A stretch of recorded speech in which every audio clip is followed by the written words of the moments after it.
you listen to the critics, if you listen to your own doubts and call them reasons, you may never find the drive to go back to school.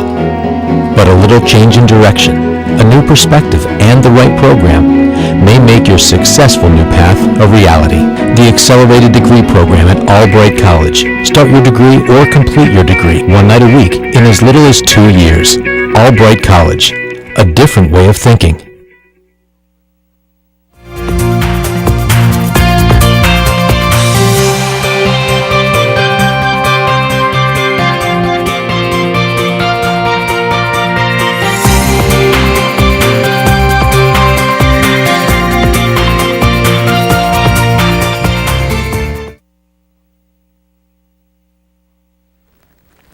Good evening, and welcome to the Albright Scholar for April 2017.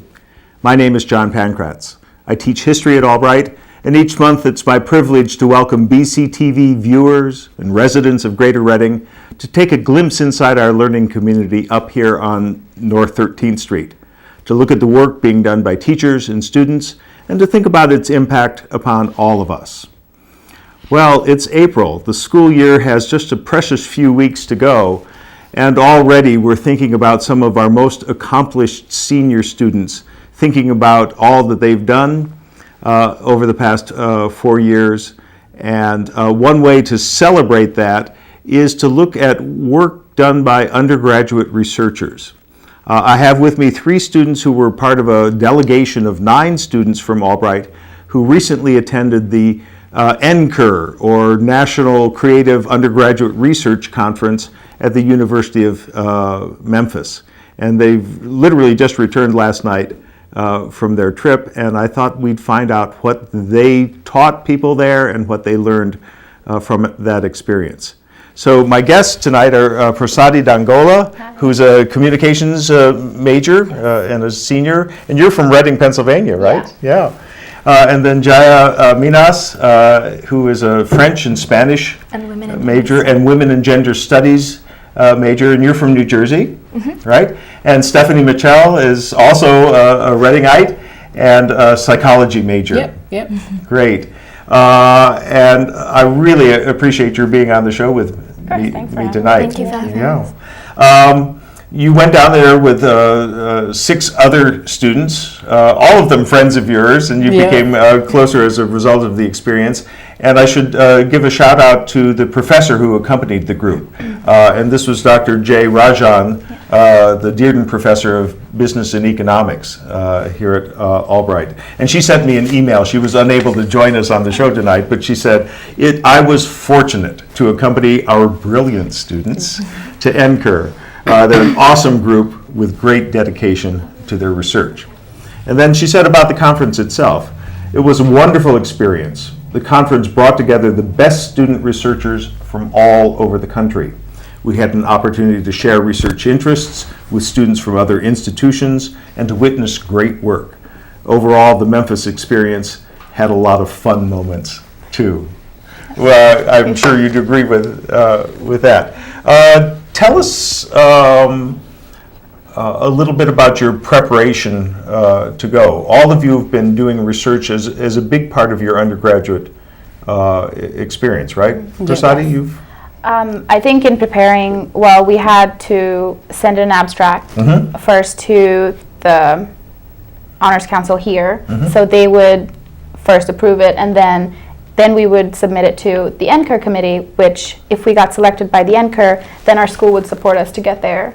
So, and in kind of preparing ourselves to submit our abstract, we kind of had a lot of help from our professors and advisors who backed us up on our research. So, and I think 9 students is a pretty nice Yeah. delegation. Mm-hmm. Joe, you've been working on your research now for really quite some time. I think since my junior year, I took an Andean Cultures course with Dr. Jogan, mm-hmm. and from there I kind of started my final paper on it, on the condition of Indigenous women, mm-hmm. and she said that she really liked where I was going with it, and I kind of just continued. So then the next course I took when I got back from studying abroad, I continued, and then it went on from there. Great, and it sort of ripened into the stage that it was shareable with other people. And you did a poster session yes, I did. down in Memphis as well. And Steph, I know you've been working on your research project now for more than a year, right? Yeah, we Yeah. started last May. I completed a summer acre on the project, and then I did an advanced research course, an independent study over fall semester, and completed the research this semester a little bit before leaving. So it was a long process, but I enjoyed it a lot. All right, I didn't have you on last summer when you were doing your acre, but that's often very helpful to students at Albright who are interested in research, that it's support over the summer or else during the January term, room and board as well, so you're able to sort of work at your research as a job. Yeah. Steph, tell us a little bit about your topic. So my topic is about loving kindness meditation and body image dissatisfaction. So we wanted to see if providing loving kindness meditation, mindful breathing, or a controlled task to individuals would, like, while they're being shown a body image stressor task, so we want to combat body image dissatisfaction in the beginning before it would develop into an eating disorder, potentially an eating disorder in individuals, because over 50% of women in the U.S. Are combating body image dissatisfaction every day. So we want to see if we can combat it beforehand, before it reaches these very, very high stages. So we had There's some positive interventions. Yep. So that's what we did, and we found some good results. We found that because we measured heart rate throughout all the procedures, and we found that participants who were in our loving kindness meditation task showed some positive results from experiencing the loving kindness meditation. So we were happy to have I think that. one of the reasons that we didn't have you on last summer was that would have informed too many people about the experiment, and they wouldn't have been good subjects for it at that point. Great. And Prasadi, what are you've been studying? Well, my paper wasn't as long as hers because I wrote mine for my senior seminar class in international relations, and my topic was reflecting the real world, how poor countries are portrayed in the media. So I looked at the top 3 reasons why poor countries are reported in the media, which were famine, poverty, and war. And I looked at the 3 major news networks in America, and I watched all these 3 networks for 60 days. I tabulated the data, and I found out that war and conflict was the main reason why these countries were reported in the media, and I looked at how it affects our public policy attitudes and how it affects our development. So. And just public opinion as well? Yes. Because very often we form these images as of certain parts of the world as perpetually in crisis. Yes. And only in crisis. Yeah. And so can be a very distorting image. It is. It really is. And that kind of census of the news is a good way to check what we're being shown. Yes. We think of the news as just emerging automatically from the course of events, but in fact there is a kind of pattern that develops. Great. We should mention some of your pals who went along with you, who were either unavailable tonight or who have already been on the Albright Scholar with their own star turn. To Ong is a psychobiology and evolutionary studies student, and has studied a whole series of fascinating psychological phenomena in terms of mate preference and other sorts of things, and studying people's perceptions and inclinations. Sierra Lambeth is a chemistry math major, and she's been working on Raman spectroscopy, and actually since her freshman year. With Matt Sontag, and has done great work there, and she's a veteran presenter. Ashley Lipshaw also works with Dr. Sontag, and she's a biochemistry major, and presented. Marissa Scalise is a business administration major, and she presented on estimating key growth determinants of the mindfulness market by analyzing elements of supply chain that drive the industry.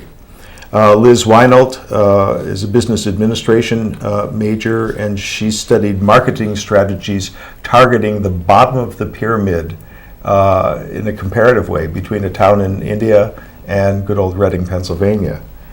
And then finally, Leah Williams presented on her work retrieving images of the lost murals of revolutionary Nicaragua, pictures originally taken by an Albright professor back in the 70s and 80s. So a real range. Absolutely. As you looked at other presenters in Memphis, did they represent all the disciplines, or were they science heavy or I definitely social think- science heavy? Yeah, I think science took Yeah, center science, stage. yep. Like the biological, chemistry sciences, I saw a lot of that. But definitely during the poster sessions, I saw an array of topics which were very interesting. They're kind of, I didn't see maybe like a method towards how they organize them, which was very nice to walk around and see someone in chemistry, but then see someone in history, see someone in language. It was very interesting, and I was happy to have the experience to share research with everyone. Well, they probably have short notice. They probably don't know that we're going to have so many in this field and that field. Yeah. And so Exactly. there's probably a certain random character in the way in which Absolutely. they're presented. Did you meet other students? Yeah. Did you have some memorable encounters? I did. It's just one of the, I think, more important factors of presenting at these research conferences, not just sharing your own research, but seeing what other students of other universities working on, and we're able to see certain trends in, oh, this topic is researched more. Like, for example, I think one comes to mind was gene editing. That's one of the major topics that were talked about through most of the posters there at the conference, and we're able to see and nitpick these topics that are growing in our culture and society, and it makes us aware of what's going on. So your antennae are attuned to these Yes, emerging fields very and much so. specializations. And I liked the fact that it was people from all different domains. So, for example, mine was women and gender and sexuality studies, and there were very few posters on that, or very few researchers discussing that topic. And a lot of people that, you know, were biologists or chemists, they came over to me and they're like, this is so refreshing to see, and I never knew that that existed, and that this group of, you know, indigenous women in the Andean region were oppressed. And it kind of, you know, starts to bring these things to light, so that you get an array of, like, an understanding of what's And going it's on. almost impossible to predict what's going to what result from those discoveries that people are making. I think it was just like generally a great experience, and I always say this about every conference I go to go and just remember why you love research so much, and be surrounded with people who are doing such great things in research. And I every experience always solidifies why I love research, because I get to explain to other people why my research is so important, and why my topic matters, and I get to hear why theirs matters also. Now, I know you've gone to psychology conferences in the past. Was it different? And this was a general knowledge conference, people with from multiple fields. What's the difference between going to a specialized conference and one that is... Well, I think you get kind of different questions when people come and ask you questions about your research when you're going to a psychology conference. Like, they might suggest like how you can change it, how you can look, what you could have looked at differently. And when you're going to something that's more general, they're more asking you about the history behind why you did it, why you love research, and with questions like that. And it was kind of refreshing to get an experience like that. Yeah, yeah. Did you know, entering Albright, that you were going to become this prolific researcher? Not at all. Not at all. I actually came in as alpha major. I was undecided, and I really liked the liberal arts education. I had no clue what it meant before. So being able to roam around and figure out what would best fit for me really helped me out, and I found my home in psychology and never looked back. Yeah, yeah.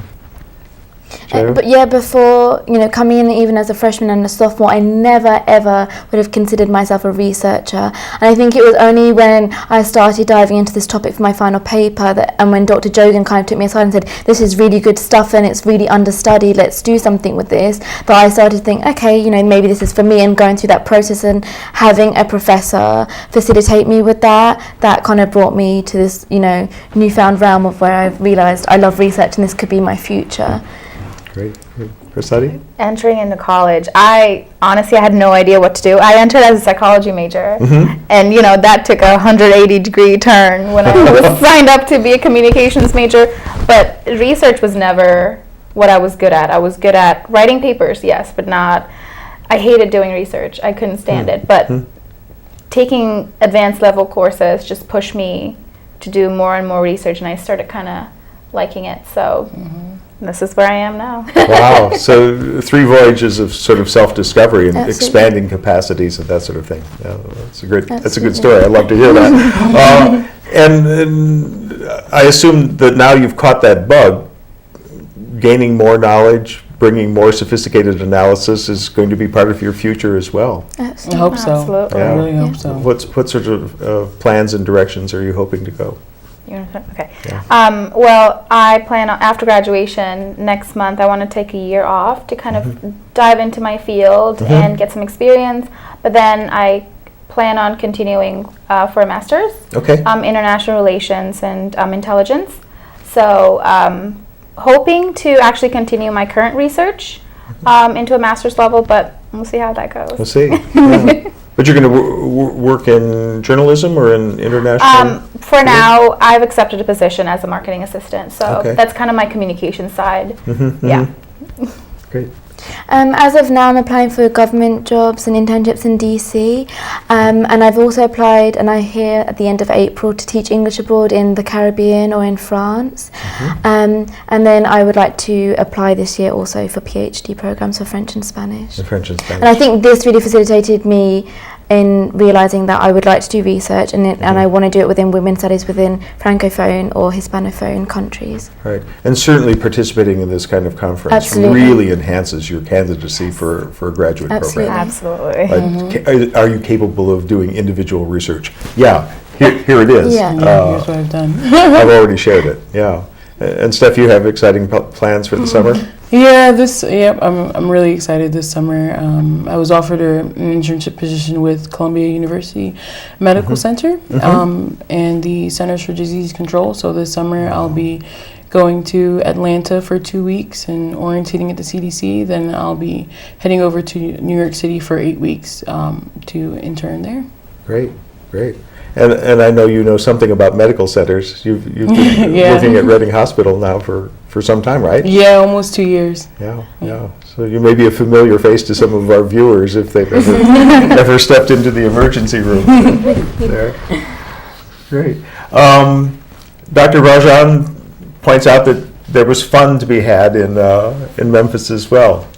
Yeah, I mean, I've never been to the South before, and it was just, I wouldn't say it was a culture shock, it was a pleasant shock. Okay. Just seeing very friendly people, and there's live music playing on the street. People are, dancing on the street, laughing, having a good time. It was very pleasant. It was a pleasant experience. Before we went, I know that Steph was kind of stressing she really wanted to talk to locals and, kind of really understand from their perspective what they thought of Memphis, and I thought we were really able to do that, and I thought that was great. Steph is very sociable, and I loved that because she would just strike up a conversation with, anyone, and we met some really incredible people, and I loved it. I don't think I would have had as much fun if I went by myself. I learned a lot from the people that I went with. And they inspired me. So That's great. Well, when I saw the list, I said, boy, what great ambassadors of Albright College down there in the South. And it seemed that the university there itself was a lovely institution. Absolutely. Some nice new buildings and a good facility in which to host this major conference. How many people in all, how many presenters in all were there? 4,000, I believe. 4,000. So it's 4,000, really a yeah. huge sort of thing. And the accommodations were good. And It was amazing. It was great. We stayed across from the FedEx Forum. Jay and I went to a Grizzlies game. Oh, did you? time. Okay. we went to our first NBA. First NBA game, yeah. It was a great time. They're playing the New York Knicks, so I was really excited. I'm originally from New York, so I got to see them play. So, And did they win? Okay, we won't ask any further. So I take it you're going to encourage the next wave of undergraduate researchers and Absolutely. tell them that this is really something to. I wish I'd done this for. earlier. If I had known, and that's one thing I would say. I would say the Absolutely. same Yeah. thing. I think it definitely looks good on your resume, and I mean, there were graduate schools there, just making us aware of their programs, and they were like, "Oh, you're here, so here's a pamphlet about our school." So it looked to them it looked very good. It looked very nice. We presented ourselves very well, and they liked it. So I'm assuming our graduate program applications would look the same. Oh, that's fabulous, and it is kind of a recruiting occasion Absolutely. for, Yeah, you never know for who you'll graduate meet. programs. Yeah, and I think that's happened before. I know a couple students in chemistry who've gone to NCUR and had their paper commented on by a member of the audience, who then eventually offered them a graduate fellowship. So, Yep, the possibilities are endless. So. yeah, it was so that's worth doing as well. Well, good. Well, I'm glad that the trip went so well. I'm glad that people learned from you and that you learned so much and that you've returned safely. We'll get to hear some more presentation of your work during Honors Week. Is that right? Yep. Yes, So you'll be sharing. Are you going to be speaking or speaking. Speaking. Okay. Well, I will be there. I don't know. I'm trying But to you might do a poster. or talk. Yeah. Yeah. And that's going to be the week of what, May 1st. Yes. Yep. Right. So, and those occasions are open to the public. So if people want to come over to the Absolutely. CFA, they can see the posters there in the mezzanine, or they can come to the Klein Room, usually starting at 4 o'clock, and hear presentations and PowerPoints and Yep. and that sort of thing. I always find it inspiring to see what people are working on, and I'm interested in literally every field that research can follow. Absolutely. Yep. Well, thank you all Thank three you for having us. Thank you for having joining me us. on the show today, and congratulations on Thank your successful presentations, and best of luck with the next 5 weeks as we finish out this you. semester. Yes. Great. And thank you to Albright for giving us the opportunity. Oh, yeah. Yes, Absolutely. it's a really nice thing. And Absolutely. And we're proud to do that.